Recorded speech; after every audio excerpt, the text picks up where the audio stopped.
Croatia, right? Yes, Okay, yes. I kept like I wasn't sure. Um, Amazing. And have you had a Yes. chance to explore yet? In Croatia, a little bit, just around the bay where the hotel is. So I Mhm. got in yesterday. It was like a full 24-hour travel day. The flight was like 11 hours from LA to Frankfurt. And Okay. then it's only 1 hour from Frankfurt to Zagreb. But then there's a 4-hour drive in which Oh, part of which is on a ferry, which is really cool.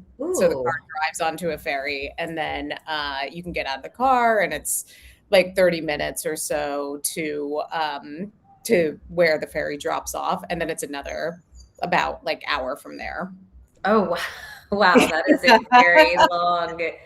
Were you guys all, was the whole group together, or were you everyone No, kind so of there doing were it on their own? three separate, at least three, maybe four separate vehicles that were going, and yeah, so varying combinations, but yeah, I mean, yesterday was definitely like loopy. The all the stuff you feel after like time zones and that Yeah. long on a plane, but the nice thing because it is almost summer, it's there's so many hours of daylight that even arriving here at what, like close to 7 p.m., still tons of sun, was able to Mhm. do a quick walk and just kind of take it in. It's really, it's so funny how like sometimes I think I just need to have like the sight of a body of water, and that somehow makes me feel better, like relaxes me. I'm Yeah. a beach, like water over mountains person all the way. I think Yeah. I've probably always been, but I mean mountains are lovely, of course. But yeah, if I had to pick, there's just something about a body of water being really relaxing. It is. I mean, I'm more of a mountains over beach or water person in terms of like activity, but I think for most people the sight of a body of water or being around a body of water is really relaxing. Like I'm not a water sports kind of gal. I'd rather hike up a mountain or go camping than like do anything in like open water, but I do really love just going for walks along the water, just the sounds of the Yes. water, like all of that is just so relaxing. Yeah, light on the water, just the way that it's always changing. Yeah, I too am not a water sports or any any sort of sports really, besides something very enclosed and the Enclosed, like like tennis. tennis. Yeah. Yeah. Yeah, like very non-wilderness adjacent Yes. Yes. Okay, is fair. That's a fine good with way to me. describe it. Yeah, yeah, exactly. But like basically I'm fine with doing sports anywhere that there is still cell phone service. Like as long as I've got that, I'm good. It's a But critical part of your athleticism is your ability to be able to phone a friend in the middle of a game. 100% ability to phone a friend, post a photo, whatever it is. Yeah. Exactly. But yeah, I went for a long walk around just a little bit of the island this morning. I mean, it's really quite big. You think like, okay, oh, it's an island in the middle of the Adriatic. How big can it possibly be? It's like pretty. I think it would take a couple hours to drive from one end to the Mm. other, which I don't think I'll have the chance to do during my time here, but gonna explore as much as I can. And basically, it's one of the first wellness sort of designated wellness resort areas Ooh. that dates back to the 19th century. Yeah, when people from the Austro-Hungarian Empire were like, it's really cold where we are, and we're smoking so many cigars that I'm imagining. I'm imagining those Like cigars are like they were having a lot of respiratory issues. So, mhm, mhm. you got the plague, you've got lots of stuff happening Lots that of could things be happening. Yeah. respiratory issues. Right, right. Playing cigars, need a place to escape to, and this place has lots of pine, natural pine forests, and the air combined with the salt in the Adriatic is very restorative Mm, to breathe in. So for a long time, it's been known as a place where you just go to feel better. They call it the Island of wow. Vitality, and Island of Vitality. What is the name of it? The island? Losange. So Lis- it's spelled Losinj. Uh, yes, and I hope I'm pronouncing it correctly. But yeah, it's you fly into Zagreb, and then you can. There's also a very small airport in Losange itself, Mm, but I think what most people do is fly to Zagreb and then do the little trek. So yeah. amazing. It sounds like I feel like I can hear very slightly like children. You know what? They're having some type of race. Oh. I was poking around. I can't tell if it's. I think it's like a what do you call it? A canoe or like Mhm. not paddle. There people are paddle boarding too, but it's A some type kayak of or a canoe canoe type, or but kayak. Yes, Mhm. yes, exactly.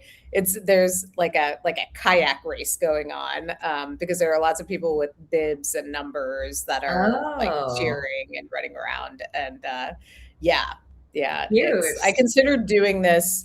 I hope that it doesn't interfere with the audio. I was going to do this inside where it's also temperature controlled. But the camera setup is so bad combined with the known.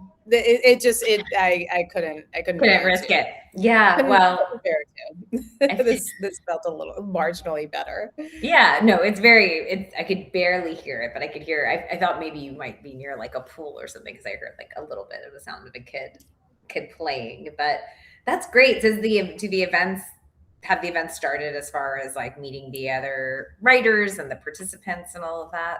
Yeah, yeah, they had the first day of workshops was today. So there was a workshop from 10 to noon. I'm participating in a panel discussion at 5 about marketing and publicity for books, and it's the four other authors and I. I love a panel discussion because you don't have to prepare anything, and it's just like, here's what I know and what you can, Yeah. whatever you can take from this, please take it. Yeah. Yeah, yeah, the best. I think it's the best kind of my favorite type of discussion in front of an audience is a panel discussion. Yeah, I like panels. I particularly like panels when people have like very different backgrounds or approaches that yield to really different answers, and um sometimes because it's so like because it's so natural and not pre-scripted in the same kind of way or pre-thought out in the same kind of way as like a PowerPoint presentation type of thing. Yeah, I feel like panels can sometimes lead to more honest answers, and the vibe is just a little bit more casual and conversational in a way that I think for audience members can resonate. It feels like a discussion as opposed to a lecture. So, yeah. yes, yes, yeah, yeah. Speaking of PowerPoints, I made my could it be the first, like maybe the first PowerPoint type Google Slides presentation for a class that I'm teaching tomorrow. Mhm. And yeah, I've tried to integrate an activity in there that I think will have people talking and discussing and actually writing stuff down and workshopping it, as opposed to just clicking through and lecturing. Because I know when I'm in that type of environment, certainly when I was in high school, college, definitely now, I zone right out. It is really, Mhm. really hard for me to pay attention Yeah. when it's a screen and a person with a clicker, and as interesting as whatever it is that they're saying, I just can't. I don't know. Maybe is it because we look at screens all the time? I'm not sure. I would actually much rather see someone just talk. It's actually, the way that Mm. stand-up comedy some comedians, like I think Hassan Minaj and his, maybe not the most recent special, but the one before, had a lot of like stuff happening on the screen behind him Mhm, as mhm, he was talking. And I kind of felt like I don't want any of that. I just want mm. you to perform, and I don't need to have my attention sort of diverted by all this stuff showing up on a screen behind you. Yeah. I guess it might depend on the topic and how much the topic is something like rooted in, because with Hassan Minaj's show, he would, at least one of the ones I watched, it was like data and like sort of like statistics types of stuff to like back up whatever he was saying. But I I don't mind PowerPoints. I generally like them from like the speaker perspective. I feel like it's helpful to just kind of keep me on track and give me something to look at as opposed to like staring into Sure. the eyeballs of the audience. And then from the listener perspective, well, I'll say I'm a very visual learner. If I see something, I will remember it. So depending on how the PowerPoint is made and how good it is, like there are some PowerPoints that Yeah. have too much information in them and others that have too little. And so it's just there, for me, there is a happy place where it'll include enough information to where even if I do zone out, if I read it, at least I'll remember it. But yeah, it's a mixed bag. I mean, everyone learns so differently. And I think you're right that because we're on our phones all day, and especially if you're at like a conference retreat where you're getting a lot of back-to-back sessions of conversations, Right. like it can feel very easy to disengage in unintentionally. You know, even obviously people who are going there are very interested in what you have to say, what all of the presenters have to say. But yeah, it's easy to zone out. So I think it sounds like you have the good mix of a little bit of interaction, a little bit of PowerPointing, like all of the learning styles are taken into account. Here is hoping. Yeah. Here's hoping. Yeah, I think it'll. It's a small enough group that there's still plenty of room for people to raise their hands, ask questions. There's lots of like, there's going to be Mhm. back and forth no matter what. So yeah, I think that's the, like, speaking to, and when you're in front of an audience or auditorium of like 200 people or whatever it is, completely understand the need to, like, unless you're doing a TED talk type of thing, Right. to, yeah, like if you're trying to teach something, or if you're not a stand-up comedian or a motivational speaker, then yeah, visual aids, just that can be funny or just help make the point. They are Yes. there for a reason. As someone who is not funny, when I give presentations, like the only way people are going to laugh is if I happen to find a GIF or a meme or something that I throw up on the screen that makes them laugh. Like there's nothing I'm going to say that is going to. I've tried, given so many presentations over the years, and at some point, it's just you just embrace like, hey, like throwing in jokes into my act of describing criminal law issues is not working. Like I don't have it in me. It's not funny. I'm not naturally coming up with something off script that is making people chuckle. So instead I'll incorporate some gift that someone has created to break up the seriousness of the subject. Let the memes and the gifts do what they were meant to do. Exactly. Exactly. And it's it's a good thing that there was a time where, like, one of the things I always fear about PowerPoints is incorporating media, because like, is it going to play? You incorporate a video and then if it doesn't play or the audio Right. doesn't work and you have the whole. But even for someone who's not super technologically savvy, incorporating a GIF that requires no sound, it's just like you just load it onto the slide is super easy. So yeah, that is my go-to. In fact, there are times where before presentations, I spend more time searching GIFs like to find the right one than I do on the actual substantive slides. I might have to do that. Okay, I might need to throw a GIF, spend some time searching for a GIF, something applicable. Exactly. Find something. Yeah. Find like, and it's just a fun way to. Well, first, there's so many gifts out there. Like anything you search, sometimes I'll search for something so obscure, and I'm like, Ridiculous. wow, Yeah. this And is all someone has good. done it. Someone's done it. I don't know who makes these things, but Thank I you. think there's a Thank you to pretty them. easy, yeah, not I like yes, it does take talent to make a very good GIF or a very like one of those like sort of viral ones that people end up using in their text messages all the time. There's a lot of like Real Housewives GIFs, but Hmm. yeah, I think that there's like if you just search like how to make a GIF, I'm sure there's yeah, convert video to GIF, convert JPEG, image to Mm. GIF really fast. Yeah. Well, I've never made a gift before, but I've used many. So to those of you out there who are making them, thank you for your service. You're our heroes. Yeah. How was your Memorial Day weekend? It was great. It was great. I had in a very like sort of unusual way for me these days, like a very busy social calendar full of really just fun catch-ups with old friends, met some new people too. Lots of well, they were all actually hanging out with women, other women. Went to two I love how creative people are when they come up with their hangout session sort of party vibe. So I went to a um I don't know, party. It's not a party because it was like 8 of us, I think. But my one of my friends had people gather at her home, and the theme was slumber party, which was Oh, kind of wow. cute. Yeah, she like invited people to spend the night. I did not spend the night, but it was like this like slumber party themed hang where she sent everyone in advance a link to a set of Amazon pajamas, which like was incredible because it was so comfortable and it was just so nice to like not have to think about what to wear. I love that. Yeah, I mean, especially it's a slumber party, so yes, one should wear pajamas. And anytime the bar for a party at someone's home,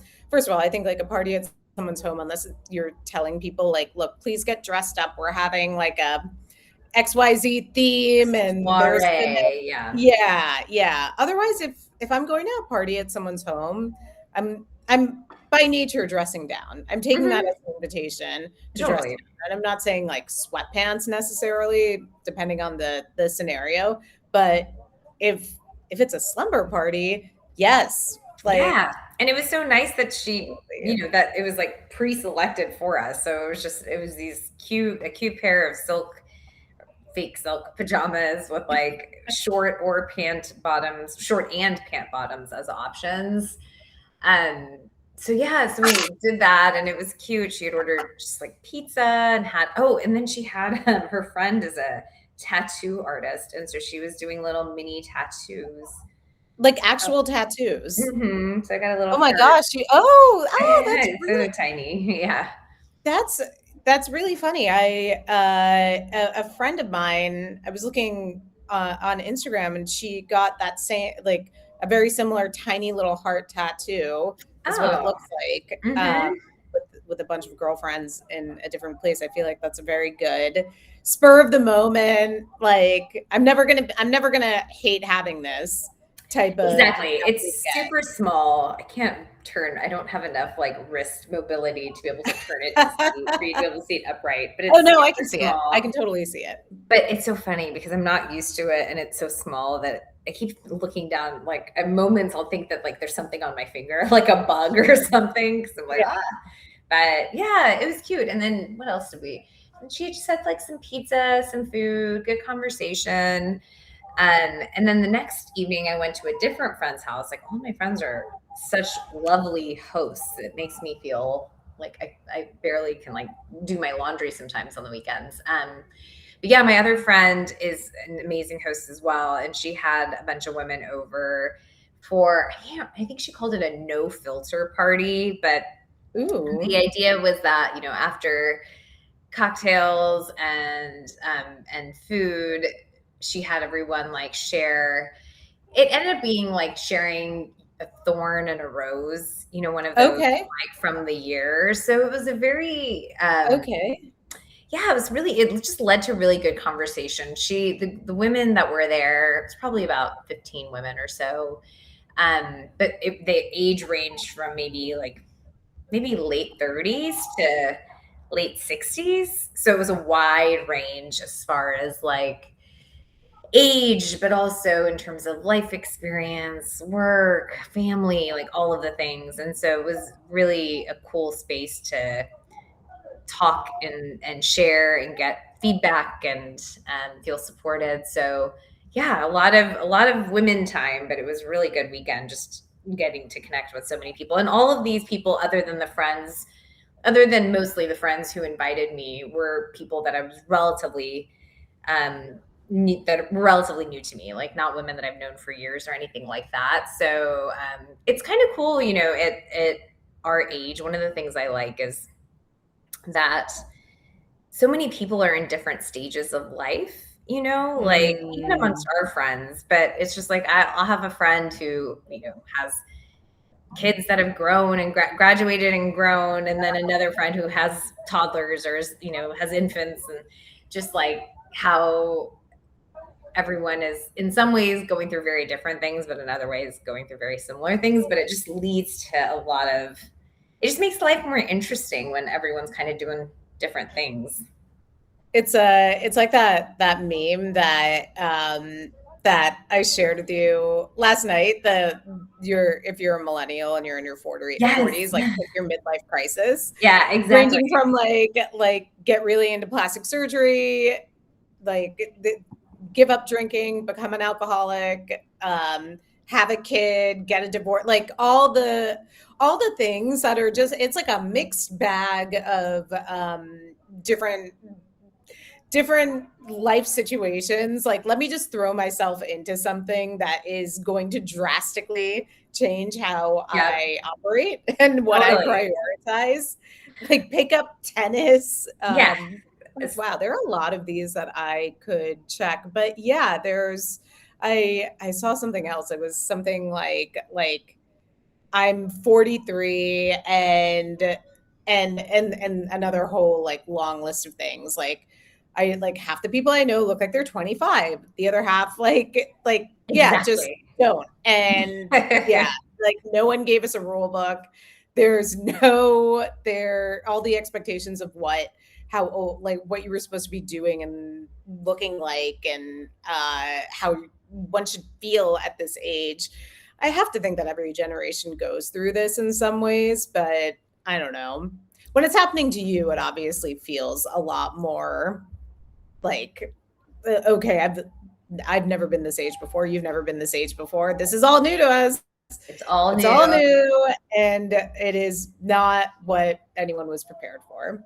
Yeah, yeah. And I think that's probably why I find like these types of evenings where I'm meeting women that I don't know super well, who, again, varied backgrounds, varying ages. Like, it's just, it's neat to see everyone figuring it out. There was a woman yesterday who was like, I was married for 20 years and then I got parole. And was like, just like describing it as like she got free and then started a whole new chapter of her Good life. for And her.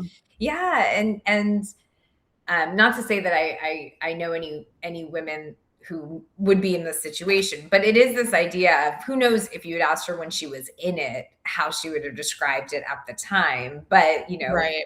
whatever the causes and reasons are, in retrospect, however many years later, she literally looks at it as getting her freedom. So yeah, it's very funny to see. Like, I saw a meme too that was similar, that was about all of the hobbies women our age, or elder millennial women are pursuing, like Yeah. gardening, bird watching, sourdough making. It's just like everyone's doing the same stuff. We're trying to figure out our purpose, figure out ways to infuse more Completely. meaning. Yeah, we're all doing it.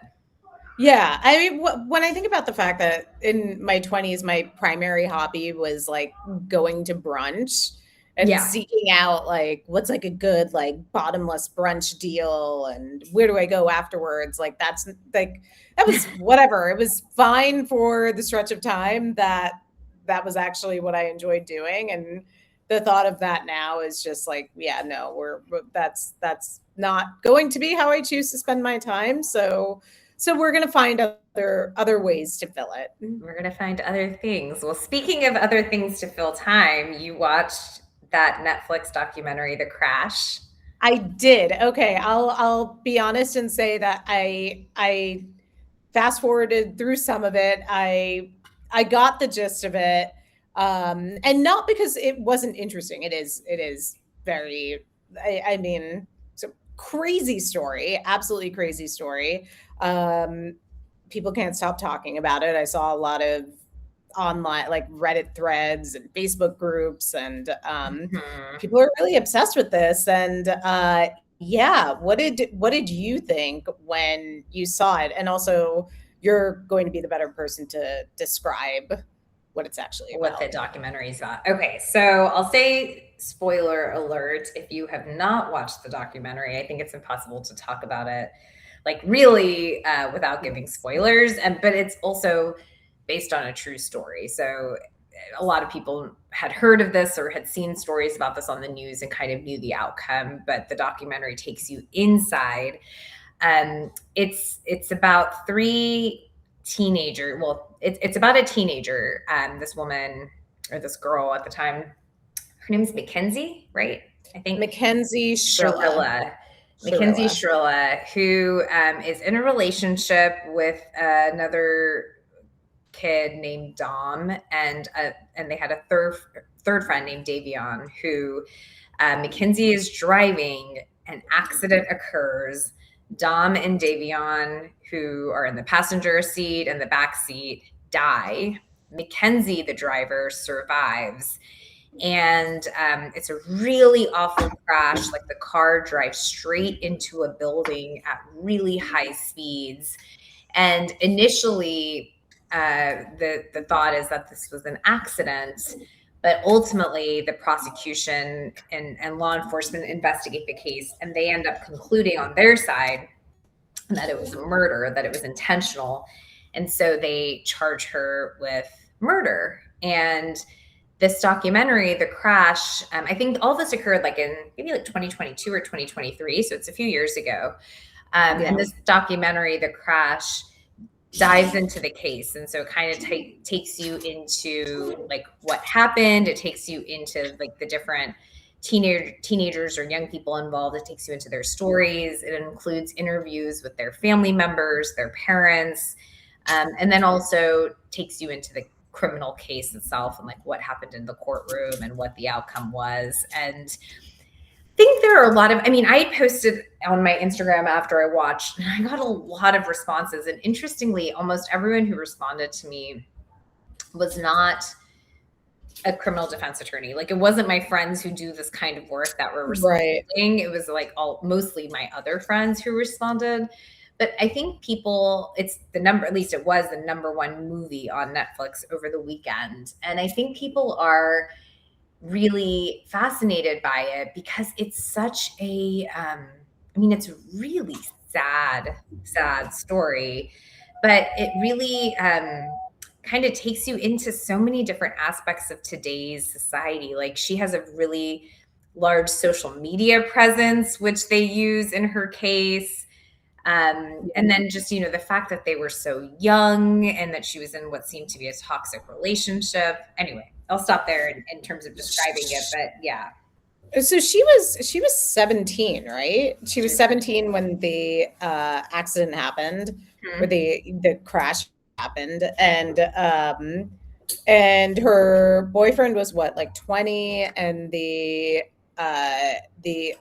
Davion was what, 18? 18, I think so, yeah. Like, Okay, had either just I okay. think they had just graduated or were about to graduate, something like that. I think they just Yeah, I think that they had just graduated.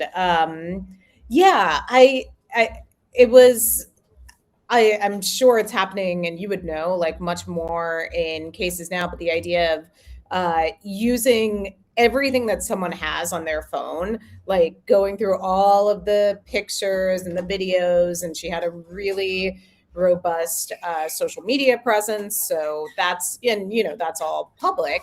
But then they're also looking at, like, the prosecutor was saying she had videos like of pretty much every day, including I think the day before the crash, of her smoking from a Mhm. bong and like taking these huge bong hits, and just kind of flamboyantly like showing off how much how much weed she could smoke, and saying like, this gave me a really good picture.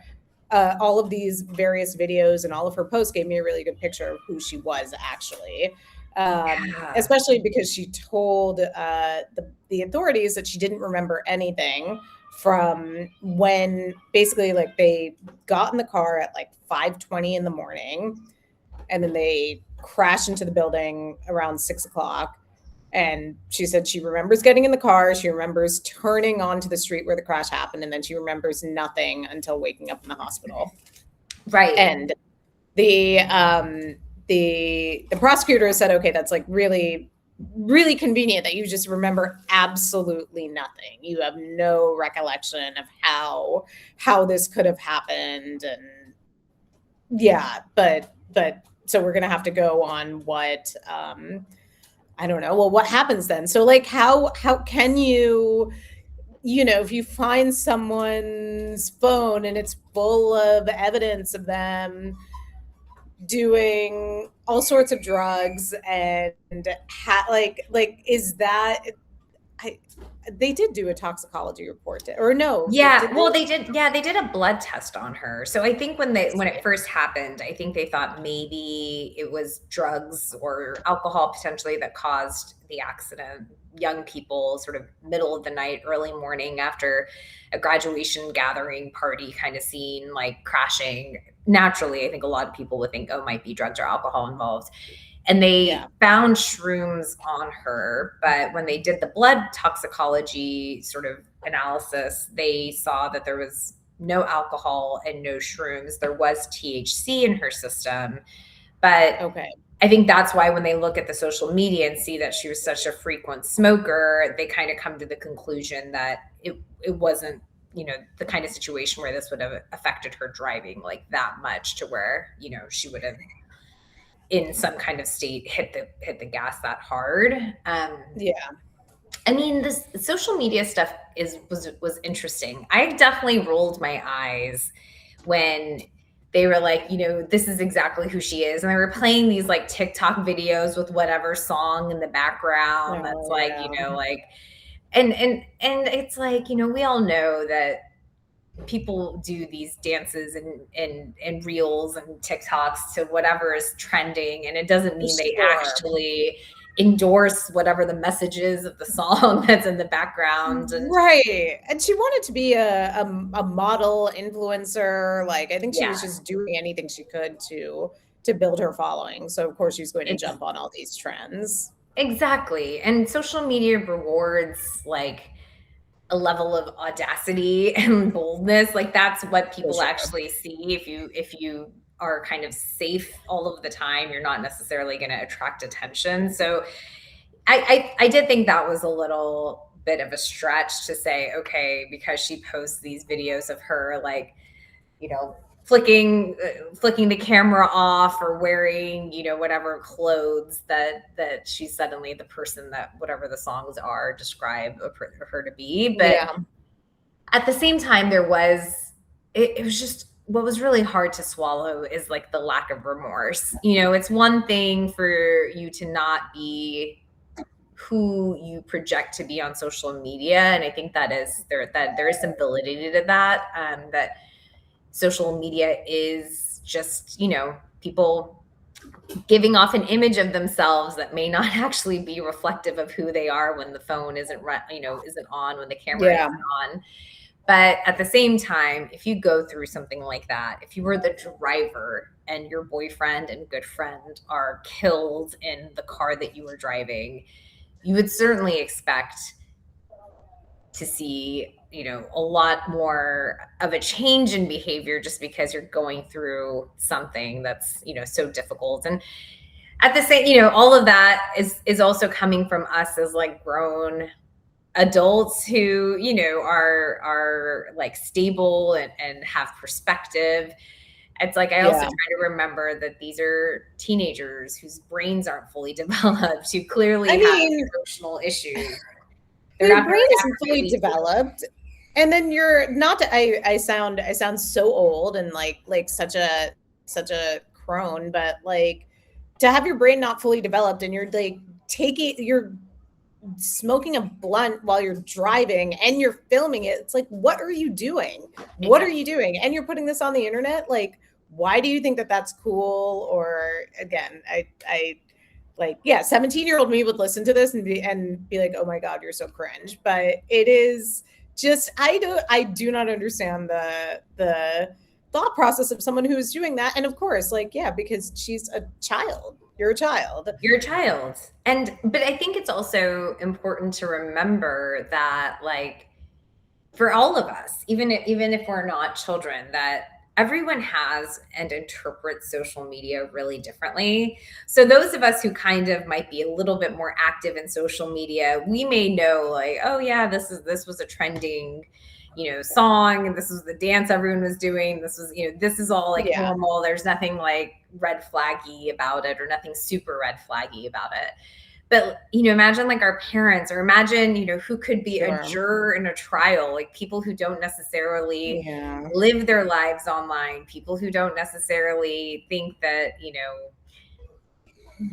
they don't even know what some kind of trend is on social media that the rest of us like know to be very popular. And so for them, like, they really could be taking it literally. For them, if you're not active on social media, what you post could be the equivalent of like a photo album that you would print, back in the 80s. Sure. Like, these are Right. moments to remember, that I want to share, that I want to preserve. And so if that is who is taking in your social media, they're not going to necessarily, you know, remove you from judgment the way that you would expect if, someone who is familiar with it.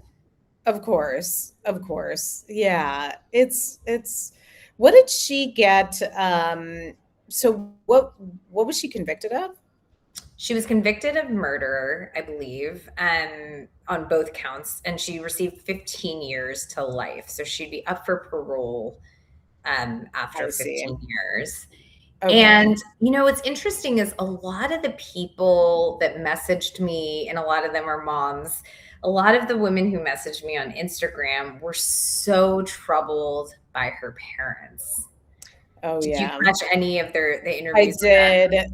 I did. Well, again, not to judge, but based on what they said, I'm like, first of all, why was she living with her 20-year-old boyfriend? And she wasn't, was she going to school? I don't know. She was like kind of going to school sometimes and sometimes not. And her parents were like, well, they were just like getting really close and she's really mature for her age. So we thought it was fine. Like they cooked a lot. Like what, like how is that a justification for it? Right. And her parents were aware of the stuff she was posting on social media too. And they're like, oh yeah, she used to do like all sorts of silly things like that, like, and her dad talks about him never gonna call someone out for smoking dope, like I smoke dope, all these people, like, okay, yeah, fine, that's fine, that's a fine stance for you to have. And great to be liberal and believe that your daughter is making the right decisions. But like, this isn't, I don't know, I think I just, it felt like she was given a lot of leeway to be really adult when she wasn't quite there yet. 100% agree. That's what a lot of people I've talked to have probably been just as disturbed by, is that her parents were totally enablers. They seemed to focus more on making excuses for her behavior, and Mhm. and sort of mitigating the harm. Which, I get it, you're her parents, like, you love her, of course you're going to, infuse the best in the situation and give her the benefit of the doubt. But at the same time, some of the stuff was so tone deaf too, because it was just like, two people have died, two Yeah. parents, or two kids have been removed from their parents' lives forever. And for you to then just have such a carefree attitude towards smoking weed when you know Right. that this happened, is, yeah, it stings. And I'm with you. It seemed like her parents thought they knew her well enough to say, "Oh, she's mature. She can live with her boyfriend. Yeah, like, she's cooking together." Okay, like, cooking I great. know, and that one friend of hers who seems to be under some kind of spell, who was like, it was always organic, and she cared Yeah. so much about her health. There was no way she would have wanted to die. I'm I'm like, like, what? what is happening right now? That was I hilarious. don't know. That girl had a very, yeah, again, they're all children. It's Yeah. Yeah. whatever. Like it's like a very high school dynamic of like, oh, I almost felt like she wanted to be friends with me. I feel like lucky that I was even like let in and that close to her, that I knew In all the of these circle. things. But yeah, And it's it definitely just, seemed like she needed so much more guidance and supervision. I mean, she seemed so emotionally troubled and was in yeah, this super toxic relationship at such a young age. And you're 17, you're 18, like you don't know, like you're like most people, ourselves included, wouldn't have been ready to live with our partners at that age. You're still figuring yourself out, sure. And then and in her interview, she said something like, "Yeah, we were like a regular any other teenage couple. Like we'd be in love one day, and then we'd break up, and then we get back together. But like we really helped each other heal from all the trauma that we'd been through. And like I don't like you're 17. What are you talking about? Literally, yeah, what are you talking what are about? you talking about? And that's Yeah, exactly why you don't, I mean, some of that is normal. Like we know lots of volatile, like you get together, break up, get sure, together, that. But then if that is your source of stability, like I think for a lot of, couples in these situations, they have other sources of stability, whether it be their family because they're teenagers and they live at home, or their right, work, or their friends because they have like a good friend base. But if you don't have any of that, then you're just living in that state. Yeah. So a few people have asked me, like, what do you think happened? And most of the people that have messaged me on Instagram have said they think that she intentionally crashed the car. And of course, that's just based on the documentary and like sure. what they showed. But that would probably, if I, based on the documentary, if I was forced to speculate, I would, probably say the same thing. Like maybe, I Was don't there think, some kind of precipitating incident that I know that there was like a week before or something, he had grabbed the steering wheel from yeah, her while she was driving, and she said that he wanted to crash the car. right. Yeah, Yeah, there were some let's text talk about it messages that after. came out later, after the trial, where supposedly she and her boyfriend's mom were texting, and she told the Yes. boyfriend's mom, "Oh, he's trying to crash the car." Clearly, they had a volatile relationship, and clearly both of them were emotionally, not stable.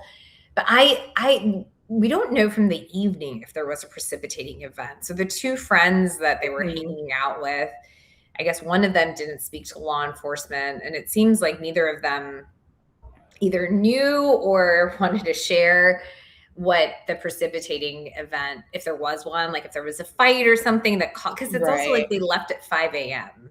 And Right. like, Right. why Right. would you? Yeah. And she was already asleep. So I guess they were just like up, hanging out, smoking, and then left at 5.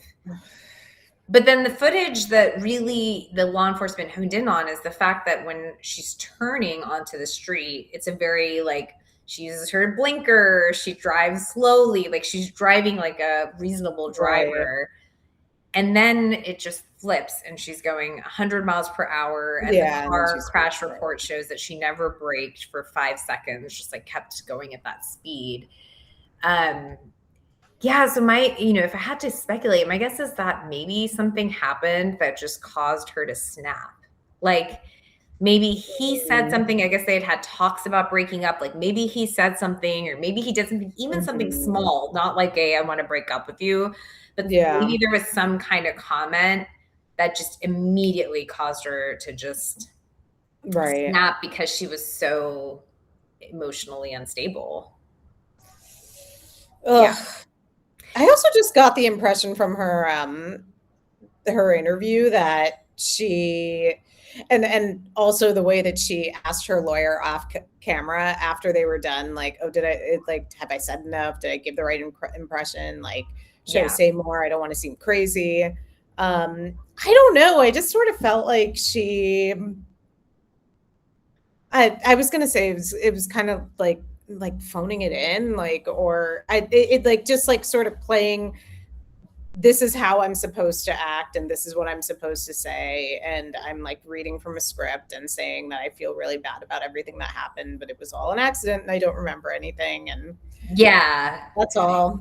Yeah. Yeah, I got that feeling too. I mean, I think I definitely, and I'm sure a lot of people as they were watching her interview, it felt like she was saying things that were coached by a lawyer. The phrases of, I have no recollection. Right. Normal humans don't use the word recollection. You No. say things like I don't remember. And so it was obvious. And at the end of the documentary, they show her sort of talking off screen or off camera to her lawyer. So and the documentary confirms the lawyer was there. That lawyer is definitely not the same lawyer that did her trial. Like the lawyer, and so the reason why I'm sure the lawyer was there and the lawyer agreed to her speaking. Ooh, let me get a sip of coffee. Yeah, it's the lawyer who did her trial was not interviewed at all, right? There was just like footage from the trial itself. Yes, there's just footage from the trial. It's kind of interesting that he wasn't interviewed. It makes me think that I'm sure he was asked, but I think he probably opted out of it. Yeah. I mean, from what they showed in the documentary, not knowing if it's everything, like that lawyer dropped some major, major balls. Like that lawyer did not do a good job. Like the fact that they did a trial to the judge instead of a jury, crazy. Oh, At least it struck me as yeah. crazy because that judge didn't seem like some kind of lenient, friendly judge. Like the judge was getting angry at the parents. And you never really want to generally speaking, you don't want to do trials to judges because when you have a jury, you have 12 people. Right. You have more people to appeal to. Yeah, exactly. And there's this whole like Facebook or like another social media movement to free her, which you would think, and I mean, how much of that is also the fact that she's like a young, very conventionally attractive woman with a large social media presence who has tons of photos of her on the internet and just Right. yeah, like seems she's a kid. She was a kid when this happened. She's in her 20s now. But yeah, she is in her 20s now. She's Right? in her 20s now. Yeah, but there could have been jurors, multiple jurors, whether they themselves were young or if they know people who are, or the parents of those who are. There could be a lot of different personality types, backgrounds, experiences that if presented this case could have some questions, right? So when you have a jury, no matter what the case is, you have 12 different people with different backgrounds, different life experiences, different minds. And in order to be convicted, it has to be unanimous. So if you even get one person to question it, to say, I don't think there's enough evidence, I don't think there's enough evidence that she's guilty, then it's not a conviction. It ends up being, if it's a split jury, it ends up being a mistrial, like a hung jury. But either way, it's not a conviction. So like the idea that they didn't have a jury and they instead just went to the judge.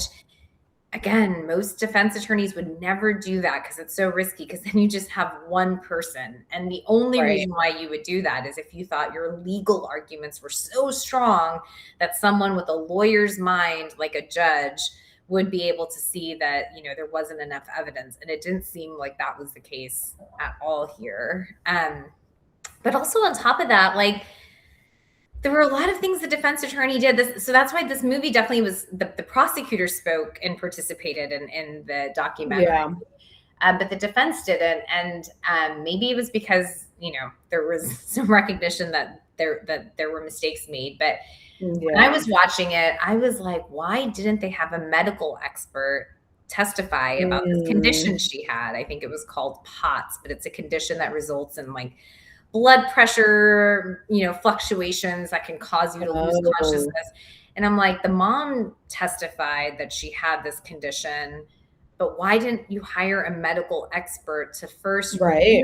review her medical records to see was there any indication that she could have had one of these episodes, but Sure. also like have someone testify that, yeah, this is, if you have this condition, it can cause A, B, C, D, E. It's a real thing.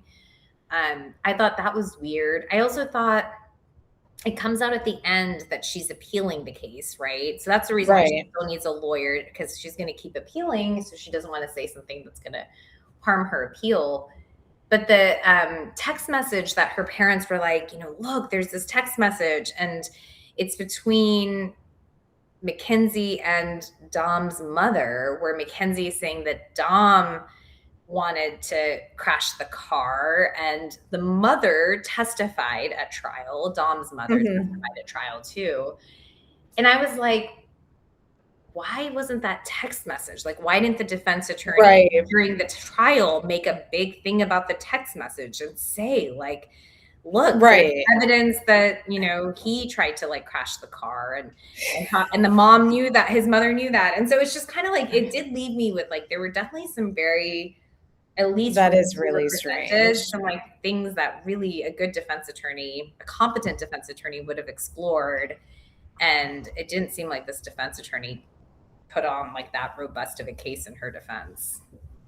Maybe there will be a part 2. She wanted to be an actress, right? I know. I mean, well, she lost the first appeal, but there's, probably multiple rounds of appeals that she could try. But I was saying to Juan after we watched, I was like, I could also see when she gets out, getting a book deal, having a part 2 about her life post prison, like all of that kind of stuff. That is how the machine works. Yeah. Especially if she's willing to put herself out there, especially after something like this, after this documentary and how popular it has been, there will be a willing vessel for her to occupy. Yeah, I'm positive of that. And I'm sure maybe our podcast will be around in those years to do a debrief on part 2 then. But I thought it was a compelling documentary. If anyone happened to listen to this and hasn't watched it yet, like, I think it's worth the watch. It's an hour and a half long. It's compelling. Definitely aspects of it that I think could have been done differently or maybe weren't done the best. But ultimately, I think it really is fascinating and scary, and also just really sad story. I mean, you have to be in the right mind state to watch it, because it is really depressing. Ugh. Well, we'll see how to be continued. We'll see how it all shakes out. I am gonna get ready for this panel. All right. Good luck. I hope it goes well. Keep us posted. I will keep you posted, and next time we talk, I'll have lots of recon from here, and amazing. I've got to do a whole travel guide to the island of Losange. It's very definitely like for anyone wanting to do a kind of like European summer, but not as crowded or expensive as Italy. Very good option. Italy is actually just across the Adriatic, so just across the way. Yeah, similar exactly. You're just on the other side of the big blue sea. But well, have an awesome time. Good luck with the presentation. Thank you. Have a great week, and I'll talk to you soon. Talk soon. Bye. Okay. Love you. Love you. Bye. Bye.